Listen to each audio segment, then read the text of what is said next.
Welcome to our podcast, Her Body and Mind. My name's Amanda Sarich, clinical counselor, and this is Dr. Ciera Fox. And today we're going to talk about self-worth. We're going to talk about the kind of why so many women in particular struggle so much with this like concept of self-worth. And I think, talking a bit about like the kind of quiet ways that we like start to, maybe hate is too strong of a word, but in my experience is maybe the accurate word for a lot of women, why they just really, really don't like themselves. Okay. Yeah, this is deep. This is deep. It's going to be good. Okay. Yeah. Where do we start?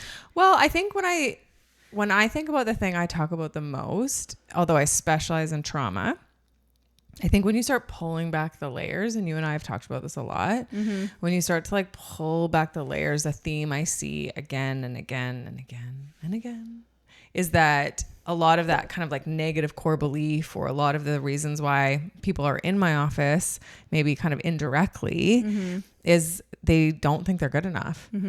And yes, I work more with women than men, but women friends I know, clients, colleagues, I can't think of a woman that like has no self-worth issues, which is kind of wild.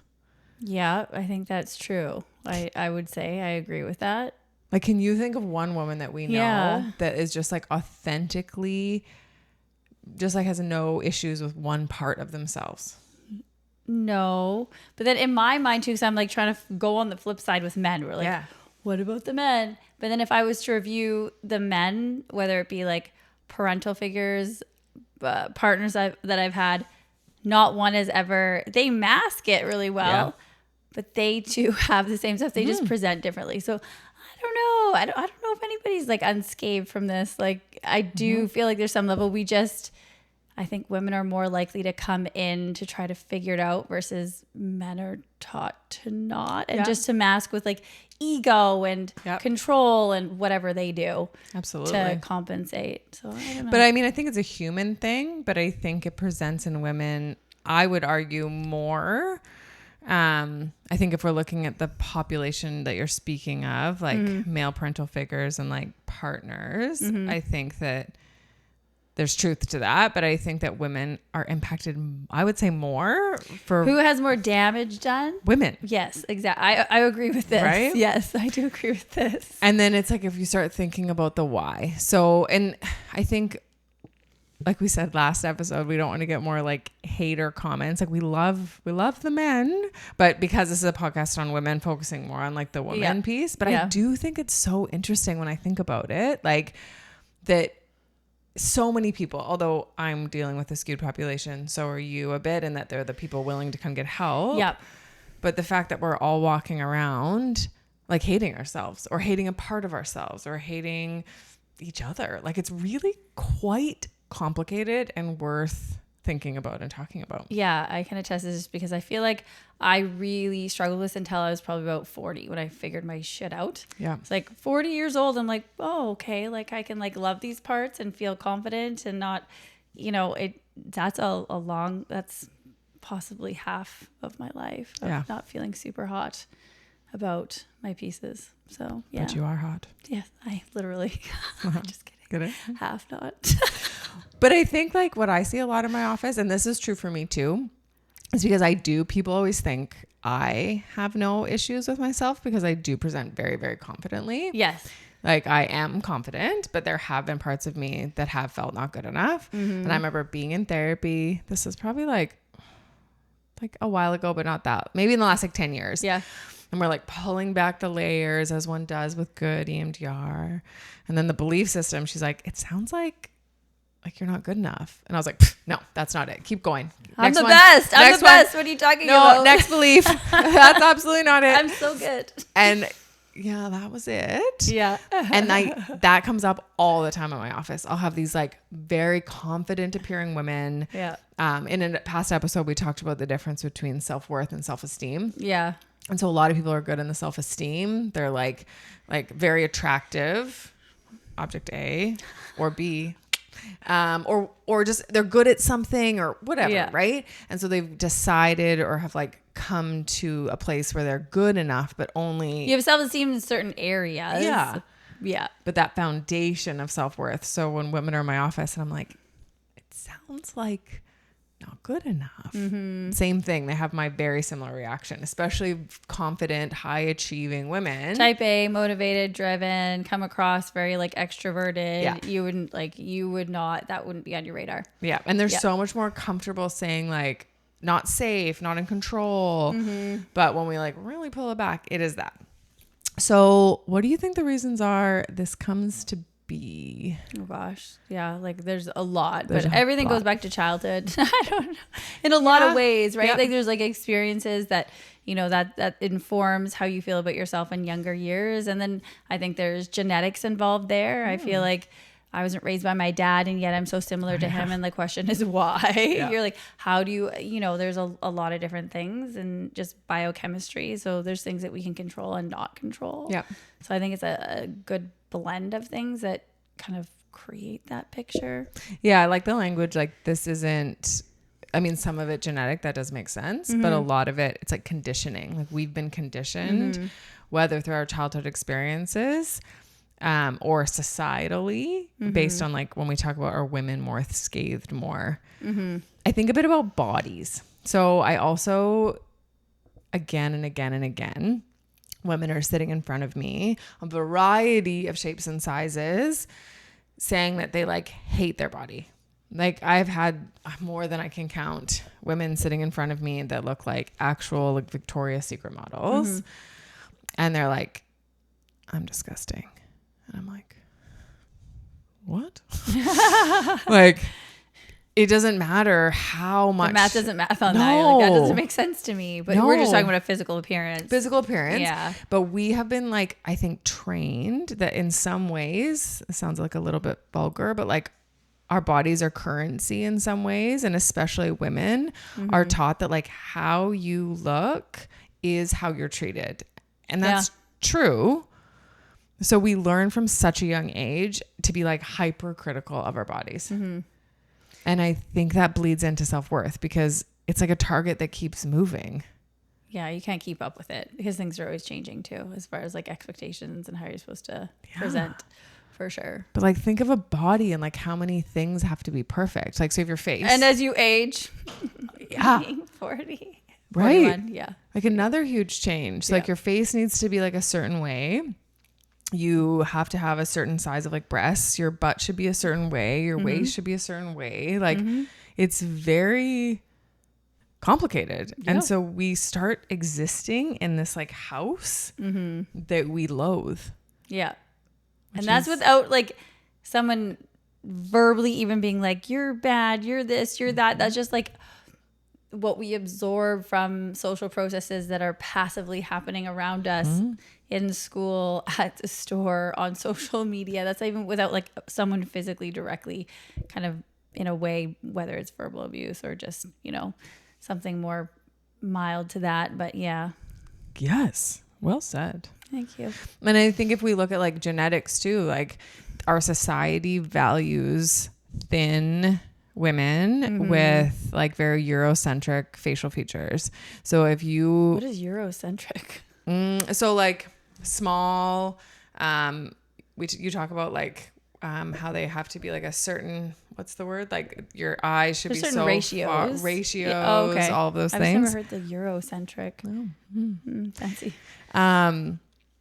So we're kind of like conditioned to be this certain thing. So if you're born into a beautiful body that is never going to be a size 4, then you're already feeling different from so young.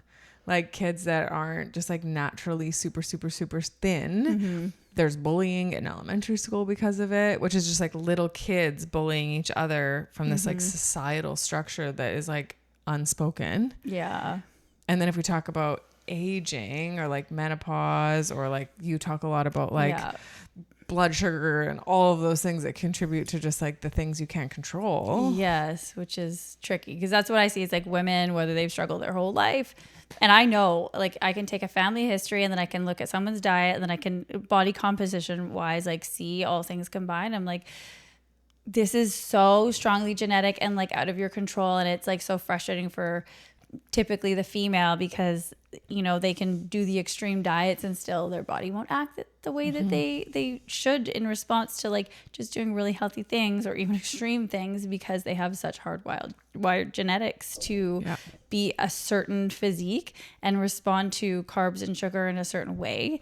And my daughter is one of those people because she has a medical diagnosis of PCOS, so she could be super healthy and yet we still see the sugars rising and you're like, what? Like how? Yeah, it's a thing. But still, like, if we take a step back from all of it and look at like how sad that we have to fit into these boxes, that like if you do have a body that isn't like societally praised, then you have to try to fit into this box because otherwise you're different. Like, it's really terrible. Like, there's so many beautiful bodies out there that are just like made fun of, bullied. It's wild. Yeah, I agree. And I like going back to like, well, I know I was actually on Atlee's podcast and that he posted this quote about me talking about it. It was literally, he's like, what would you say to your younger teenage self? And it was really rooted in self-worth and telling that teenagers like, you were loved, you were cared for. And that doesn't come from like the external world telling you that. That's coming from within. But how do you block out all the noise and get to a place where you can actually like within yourself feel good, even though everything else around you is telling you to feel bad? How do you do that? Well, I've said this in other episodes, but I think it comes back to that foundational sense of self. And I think it's taking a bit of an inquiry about whether or not it's been damaged or whether or not it maybe wasn't established. And so if it was established firmly in childhood where you had like good parents that were like creating space for you to build self-worth, and we have enough research now to kind of have a bit of an algorithm about like how do we create self-worth in children, right? So we want to have children have space to make mistakes. We want to like create space for them to come up with their own. So like your kid paints a picture, instead of being like, it's so amazing, you'll be like, what part's your favorite? What part do you not like the best? Instead of praising it, overpraising. Is that what you're saying? I mean, praising is still very important to be like, good job. Like, cause you're creating that. But like, if you overpraise them, they're like, if they don't have that, then they feel like it's bad. Well, they don't have their own language around it then. Like, yes. Yeah. But I feel like that's more normal. As like parents, like every little thing is like a reward and you're so good and you're the best and you're this. And then they think they're doing their kid a favor, but they're not, because then they're dependent on that feedback. And if it's not there, then they're bad. Yeah. That's what I witness anyway. Yeah, absolutely. I'm definitely an overpraiser, but I also, I'm always like, you're amazing. And I think too, though, because I sit in self-worth so much, I'm like, if I have children with good self-worth, then I have succeeded in the world. But I'm also aware of all the research. So I also do the other piece. So I also get them to stop and like look at what they did well, and like for them to tell me, which I think you have to do both. Because if you're doing one without the other, you're just creating an external, and they're not going to be with their little cheerleader me beside them every day. They have to figure out how to have their own voice. So part of that is established in childhood. So if that foundation's there, then you're lucky. And I would say most people's foundation isn't there, because even though parents are doing their absolute best, they just like, we didn't know what we didn't know. The only reason I know to get my kids to say the things themselves is because I'm a like trained mental health practitioner. Yeah. If I wasn't, how would I know that? No. Right. And then we have like parents, just especially more like 80s, 90s, our parents, basically, like how we were raised. They didn't get that information passed on to them. We were talking this weekend over dinner, which we do every Friday, and we were with another girlfriend, and we were just kind of talking about like the difference in our parents, but also just like the wild amount of like freedom, which was good. But in some of that freedom, like there was a lot of lost like opportunities to like talk and learn about things. Like, oh, I see you doing this. Like, what do you think about that? Or like, what are some of the consequences of that? Or do you want to talk about this hard topic like sex? And what does that mean? What's your period? Or like so many of these things. It just like, they didn't walk us through any of that stuff. None. You're just left figuring it out. And it's like, that's such old school parenting. Like back on the farm, like you just went and ran wild, and the narrative is like kids should be free. But if you're just like even the idea of just like kids leave and they come back at dinner time and then mom's cooking dinner and then you're off doing your homework. Okay, but where in there are we like sitting with kids and like teaching them to like value themselves and like giving them that foundation of like, you matter and like you're good enough. Yeah. Right? Yeah. Complicated. Yeah. So part of it is if that foundation is not there, then you have to do deeper work if the foundation's not there, unfortunately. Yeah. And that's going to be like deeper therapy. Mm-hmm. But if the foundation is there, but you've been impacted by other things like relationships, just like societally, then I think it can be treated a little bit easier with like awareness and like cognitive restructuring, like challenging the way you think about CBT. yourself. Yeah. And you can do that yourself. Absolutely. Yeah. Or just like, how do you want to talk to a friend? That kind of thing. But I think this idea of like women have it harder because we have to like look and be a certain way. Like, think about how women have to do everything for everyone else. That's like an automatic like denial of your own lived experience. Like the second shift. Yeah, that's the expectation. Yeah. Which impacts self-worth, because if your purpose is to be of service to the world, then how do you even stop to ask yourself how you're doing? Yeah. Because you're just supposed to focus on everybody else. Yeah, totally. Right. So challenging that, it's like, okay, well, what do you do about this then? Is the next like thing to say here. Right. What do you think? How do you think you treat it? So if you're not going to like go into deep therapy, how would we say here that we would like work on this? So like someone's listening right now and they're like, oh yeah, I do hate myself. Right. And it's like, yeah, like these women are making excellent points, like how there's like so many factors that have contributed to this. And I think a big thing that's really important is that if you do, which you probably do, because most people struggle with self-worth, but this isn't your fault. Like that's another, there's like shame in acknowledging kind of like your fault. Yeah. Right. Yeah. Which is like funny because that's evidence of self-worth issues, that when you have self-worth, you then internalize it as another failing. So then you're failing on top of failing for feeling like you're failing. But if you have good self-worth, you can identify that you're not the problem. It isn't you. It's true. It's everything a good sign. Else. Yeah. Unless you swing too far this way, then there's another problem. Then narcissism is calling you. Yeah. But actually, no, narcissism at the foundation is self-worth too. Like narcissists actually deeply hate themselves. Yeah, but they're in denial about it. They're not aware. They're not in our office saying that they have low self-worth. No. Oh no. No. So I think first thing is like acknowledging that it's not your fault, which by definition, acknowledging that your self-worth stuff isn't your fault is an exercise in self-worth. And then what do we think? What would you say like the algorithm would be for someone to like start working on their sense of self? Like what would we say to our kids? I don't know. You say lots of stuff to your kids. I know, but it's like in an organic setting where it just comes out. Yeah, what comes out? I don't know. Okay, let's role play.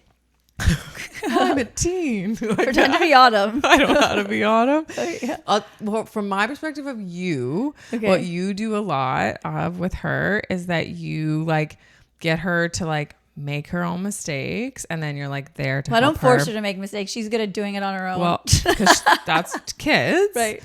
But you don't always just like swoop in and like make it better. You're like, okay, these are the things. This is the consequence. How are you going to figure it out? And you're like there to help her kind of navigate that. Yeah. That builds self-worth. Yeah. And she has to have a piece in like problem solving that, like for sure. Right. You can't just make it better for them. With teens. And then I think like being a present parent is part of it. But if our listeners are not children, then it's like, how do we work on this? If it's not like go to therapy, how do you start to like reestablish a sense of self? Yeah. I think the big thing is awareness. Like, I think that's the point of like wanting to talk about this today, even is because I think the more and more we start to look at how we view ourselves, it's like planting seeds.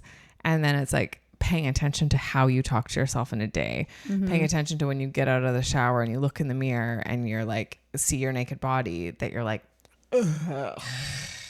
It's like, oh my gosh, like how devastating. Yeah. To hate yourself like that.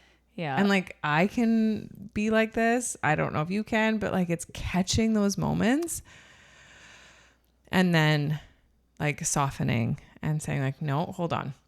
This body is beautiful exactly how it is. This face is beautiful exactly how it is. I'm going to like try to kind of rewrite that a bit. And that changes a lot of things. Yeah. And I say this more in the light of like weight loss for women. It's like, or in general, it's like you can't heal a body you don't love. You have to love your body and able to do the things to want to heal it. But if you're constantly running this like shame cycle and negative narrative, like I'm fat and I'm ugly and I'm, you know what I mean? And I need to eat this way because of these negative things. It's like actually fueling that cycle. It's like, why would you want to focus on something negative? You're like, I need to do this because this is a negative thing. It's not very motivating. You need to flip that story and say like, you know what? Like I love myself. I want to live long and therefore I want to do these healthy things.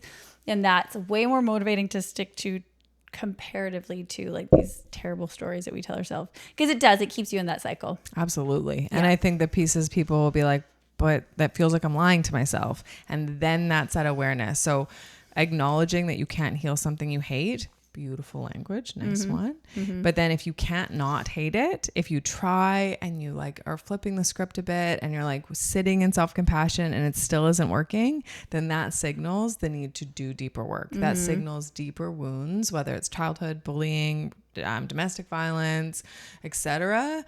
There are a lot of people that aren't going to get there unless they're doing that deeper work. I mean, there's how many self-help books in the world about how to love yourself?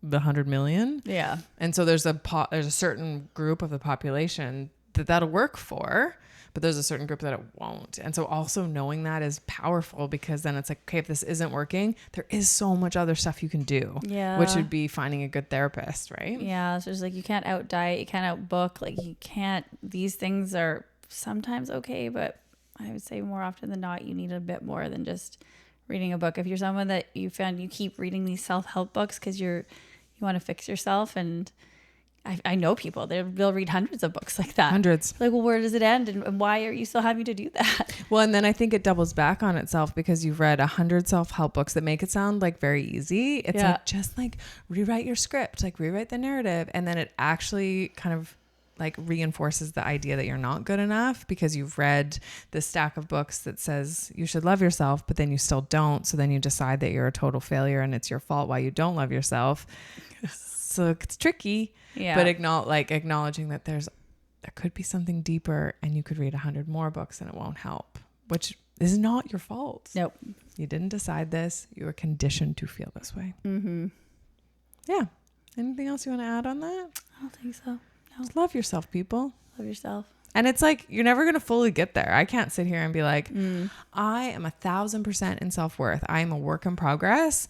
We talked about like, I'm currently back in therapy. You're in therapy. We've got stuff that we're trying to like improve on for more like optimal well-being. And so it's like, we're a work in progress, but it's acknowledging these parts of us that keep coming up and then working on them so that you can live this one life easier. You got it. Okay. Well, thanks for being here. Thanks for tuning in. If you have any like questions or comments, or if this like brings up anything for you that you want to share, like drop a comment below. We'll answer it. If you have like an episode topic where you're like, I want to talk, or I want you to talk about this, put that below as well. And we will do our best to do it. Yeah. Make sure to like and share this for later. Thanks so much. Bye. Bye. Please contact your own healthcare providers before you make any changes to your health and wellness protocols related to your body and mind.